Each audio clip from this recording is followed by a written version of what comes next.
আসসালামু আলাইকুম। আজকে একটা নতুন আপনাদের সঙ্গে আলোচনা করব। যারা গবাদি পশু পালন বা অ্যানিম্যাল নিউট্রিশন নিয়ে যারা কাজ করতে আগ্রহী, তাদের জন্য এই বইটা আসলে খুবই দরকার। বইয়ের নাম আপনারা দেখছেন, organic feed additives for live stock.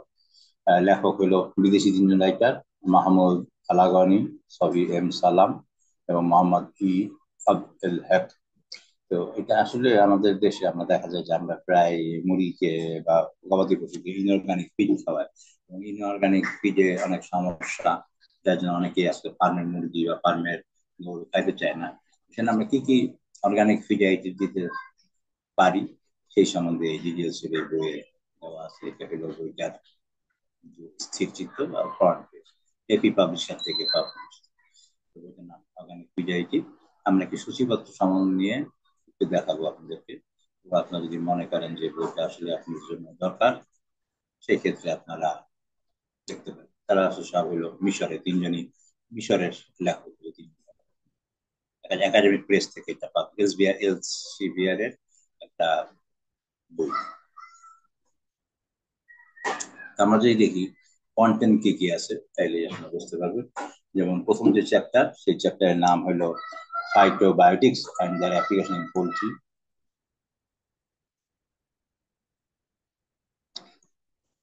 ফাইটোবায়োটিক্স and their application in poultry and aquaculture industry. তাহলে শুধু মুরগির না, মাছের জন্য এটা দরকার হবে। ফেনোলিক কম্পাউন্ড কি কি আছে, যেমন terpene, alkaloid, use of phytobiotics in poultry nutrition, use of phytobiotics in blood biochemistry. বিভিন্ন কি কি ফাইটোবায়োটিক্স আছে সেই সম্বন্ধে এখানে ডিটেলস আলোচনা করা আছে। এখন অনেকে আমাদের কিন্তু কাজ করিয়ে নিয়ে কি নিয়ে, প্রোবায়োটিক নিয়ে। প্রোবায়োটিক কাকে বলে, প্রিবায়োটিক কাকে বলে, সিনবায়োটিক কাকে বলে, এগুলোর অ্যানিম্যাল অ্যান্ড পোলট্রি নিউট্রিশনে তাদের ব্যবহার কি আছে। তারপরে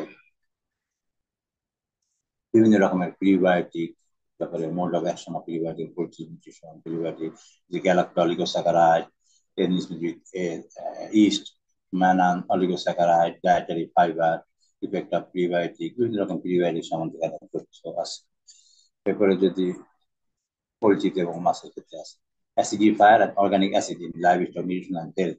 ইনঅর্গানিক অ্যাসিড কারা আছে, এদের কি খাবে, মোড অফ অ্যাকশন অ্যাসিডিফায়ার কি কি আছে, এই সম্বন্ধে জিনিসপত্র আলোচনা করা হয়েছে। তারপরে আছে হলো natural antioxidant in farming animal. আমাদের জানি যে আমাদের অনেক সময় অ্যান্টিঅক্সিডেন্ট আছে, সেগুলো কি কি আছে। And eco friendly tool for improving fertility, কিভাবে ফার্টিলিটি ইমপ্রুভ করা যায়। এটা আছে redox reaction homeostasis, polyphenol, alkaloid, carotenoid, hydrogenic, বিভিন্ন রকম ফাইটোজেনিক্স আছে এবং তাদের হ্যাজার্ড এবং প্রিকশন। 5 নম্বরে আমাদের আছে হলো emulsifier and their application in farm animal. কি কি ইমালসিফায়ার আছে, ইমালসিফায়ার কিভাবে কাজ করে। বিশেষ করে পোলট্রির কথাই বেশি আছে, কিছু অ্যাকুয়াকালচারের কথাও এখানে আছে। পরে যদি আমরা যাই, যে পোলট্রি এবং অ্যাকুয়াকালচার এই দুইটা নিয়ে বেশি কথাবার্তা আছে।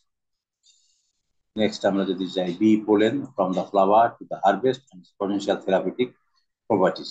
আমরা জানি যে মৌমাছি, মৌমাছি থেকে আমরা মধু পাই, কিভাবে মধু কালেকশন করা যায় বা কি, এই বিষয়ে তথ্য এখানে আপনারা পাবেন। নেক্সট আছে use of macro and micro algae in animal nutrition. Animal নিউট্রিশনে কি কি ম্যাক্রো অ্যালজি আছে, অ্যালজি অনেক গুরুত্বপূর্ণ। অ্যালজি কাকে বলে, মাইক্রো অ্যালজি কাকে বলে, মাইক্রো অ্যালজি কাকে বলে, তাদের classification, seaweed, micro algid, seaweed harvesting কিভাবে করা যায় এই সম্বন্ধে। তারপরে ইফেক্টিভ ম্যাটেরিয়ালস ইন অ্যালজি, তার ইম্পর্টেন্স, ফেনোলিক এর মধ্যে কি কি আছে, পলিস্যাকারাইড কি আছে, পিগমেন্ট কি আছে, vitamin, micro and macro filament আছে। এক্সাম্পল অফ সাম অ্যালজি, কিছু অ্যালজি উদাহরণ দেওয়া আছে। তারপরে যদি আমরা যাই, অন্যান্য যে চ্যাপ্টার গুলোর মধ্যে আছে হলো ইউজ অফ বাইল অ্যাসিড আর supplement in poultry feed. Poultry ফিডে কেন বাইল অ্যাসিড গুরুত্বপূর্ণ, nanoclay animal diets properties, structure, application and toxicity দেওয়া আছে।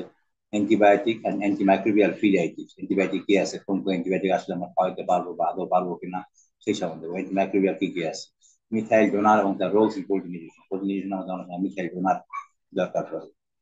তারপরে ফাইব্রোলিক ফ্যাটিক enzyme animal fish nutrition.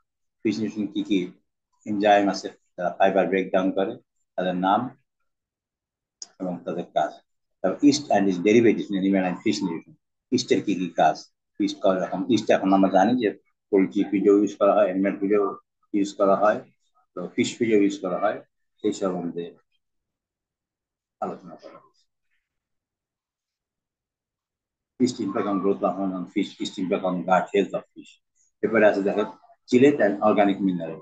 Sylhet কাকে বলে, চিলেট কিভাবে মিনারেলকে বাধা প্রদান করে, তারপরে সেটা কিভাবে আমরা কি করতে পারি, চিলেট কিভাবে কাজে লাগাতে পারে সেটা।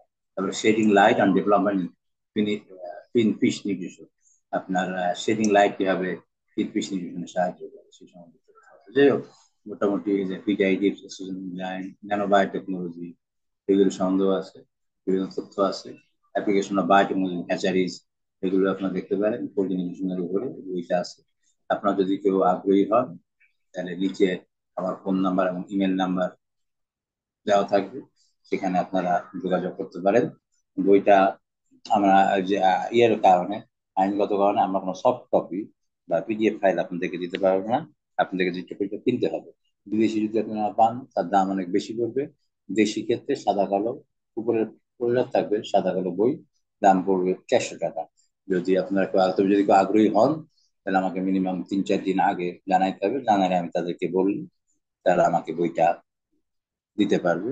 এবং দিলে সেই ক্ষেত্রে আপনাদেরকে আমি বইয়ের দাম 400 টাকা, আর পাঠানোর যে খরচ, খরচ এইভাবে কুরিয়ার যে কস্ট, সেই কস্ট আপনাদের বিয়ার করা লাগবে। তো আমি এখান থেকে সিলেট থেকে এটা সরবরাহ করবো। তো সিলেটের একটু কাছাকাছি হলে হয়তো খরচ কম হবে, বা কেউ যদি সিলেটে আসেন তাহলে হয়তো বা পরিবহন খরচ লাগবে না। আর বাকি হলে পরিবহন খরচ বা ট্রান্সপোর্ট কস্ট লাগবে।